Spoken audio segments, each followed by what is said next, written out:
Well, history will be made tomorrow when Lieutenant Governor-elect Winsome Sears takes the oath for Virginia's second highest office. Sears will be the first woman and woman of color as Virginia's 42nd lieutenant governor. And it won't be the first glass ceiling she's shattered. I sat down with Sears ahead of her big day to talk about her historic win and to also get an inside look at her views on some controversial issues. It was a moment for the history books. Republican Winsome Sears center stage with her family the night of her historic win as Virginia's next lieutenant governor. She'll be the first woman and woman of color elected to her position when sworn in. It's a historic night, yes it is, but I didn't run to make history. I just wanted to leave it better than I found it. She broke barriers 20 years ago as the first black Republican woman elected to Virginia's House of Delegates, serving one term. In an interview at the state capitol, Sears was modest about her latest role in history. When did that sink in for you? I don't know how else to say it. Just, I don't see it that way. And it's probably a good thing I don't, because then I might get the big head. What you are looking at is the American dream. Born in Jamaica, Sears immigrated to the U.S. as a little girl who quickly saw education as a gateway to opportunity, all because of her father, who arrived in this country with less than $2 to his name at the height of the civil rights movement. As his mother used to tell me, my grandmother, nothing beats a try but a failure.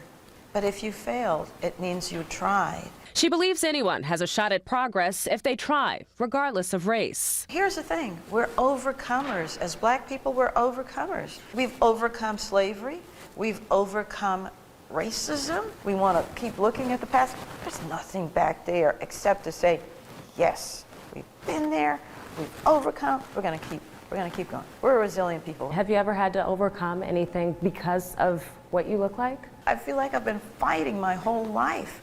But what am I going to do? Play dead?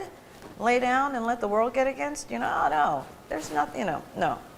I was created for a purpose. The start of her political comeback drew attention from both sides when the Second Amendment advocate used this photo for her campaign.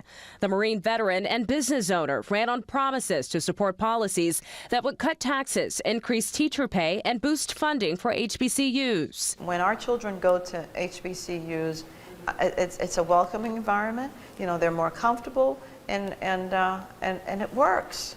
They graduate at a much higher rate from those institutions than they do in others. Let's not kill the things that make us better, and so we need to fully fund them. But when it comes to the pandemic, get the vaccine. If you're not going to get the vaccine, then, put the mask on, keep yourselves protected, keep your family safe. Sears leaving it up to Virginians to decide on getting vaccinated, but not having to prove it. I shouldn't have to show my medical records to a waiter. I don't think, No, we're not doing this. Another hotly contested issue, abortion. I thank God that my mother gave me life. And I think the baby in the womb wants to live. So, for the life and health of the mother.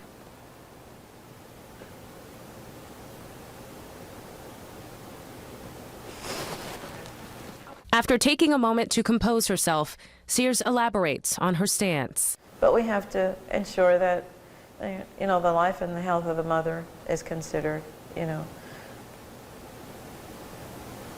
to make sure of that. Any exceptions when it comes to other more ugly circumstances? Yeah, and there's also the issue about rape and incest. It's difficult.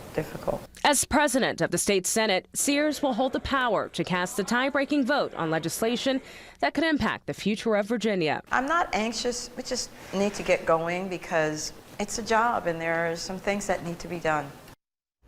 All right, so Sears is ready to get to work. She tells me that she did not get to this point alone. She says that this week she's going to be spending time with black leaders at Holly Knoll in Gloucester. And this is where some say Martin Luther King Jr. Actually wrote part of his I Have a Dream speech while sitting on a bench outside of it. She says that they will be there to celebrate and honor the ancestors.